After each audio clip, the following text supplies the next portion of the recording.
ක්‍රෝනස් ඔබේ කෲර පාලනය අදින් අවසන්.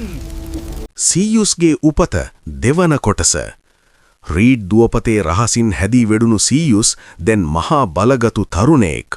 තම පියා විසින් ගිලදැනූ සහෝදර සහෝදරියන් බේරා ගැනීමට ඔහු කාලය පැමිණි ඇති බව තේරුම් ගත්තා. සීයුස්ගේ සහායට පැමිණි මෙටිස් දේවිය ක්‍රෝනස්ට ලබා දීමට සඳහා විශේෂ මායාවී පානයක් සකස් කළා. සීයුස් රහසින් ක්‍රෝනස්ගේ මාලිගාවට ඇතුළු වී වයින් පිළිගන්වන සේවකයෙකු ලෙස වෙස්වලාගෙන ක්‍රෝනස් ඉදිරියට ගියා. කිසිවක් සැක නොකළ ක්‍රෝනස් ඒ මායාවී පානය එක හුස්මට බීලා දැම්මා. වහාම මට තව වයින් දීපන්.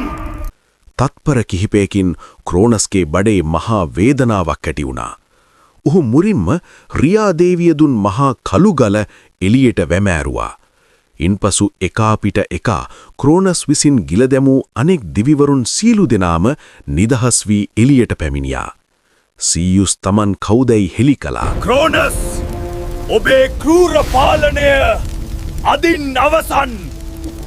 සහෝදරයන් සියලු දෙනාම එකතු වී ක්‍රෝනස්ට එරෙහිව මහා යුද්ධයක් ප්‍රකාශ කළා. මෙය ඉතිහාසයේ බිහිසුණුම යුද්ධය වුණු ටයිටනොමකීවල ආරම්භයයි. ටයිටන්වරු සහ දිවිවරු අතර මහා යුද්ධය වසර 10ක් තිස්සේ මුළු විශ්වයම දෙදරවමින් පැවතුණා. සීයුස් අහසට නැඩී තමන්ගේ ප්‍රබලතම ආයුධය වුණු අකුණු සැරය ක්‍රෝනස් දෙසට මුදා හැරියා. පොසයිඩන් තම ත්‍රිශූලයෙන් මුහුද කම්පා කරද්දී හේඩීස් අන්ධකාරයෙන් ටයිටන්වරුන්ව වට කළා. ක්‍රෝනස් තමන්ගේ පරාජය දෙක වියරුවෙන් සටන් කළත් දිවිවරුන්ගේ ඒකාබද්ධ බලය ඉදිරියේ ඔහු අසරණ වුණා. නැත මමයි විශ්වයේ ස්වාමිය.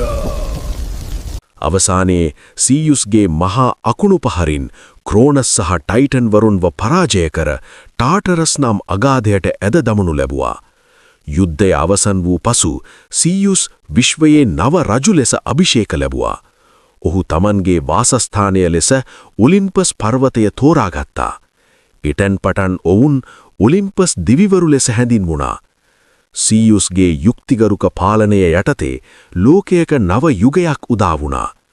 අකුණුවලට අධිපති ඔහු සියලු දෙවිවරුන්ගේ රජු බවට පත් වුණා. ක්‍රෝනස්ගේ කෲරත්වය අවසන් කර සහෝදරත්වයේ බලයෙන් ලොවදිනු සීයුස්ගේ කතාව අදටත් අමරණීයයි.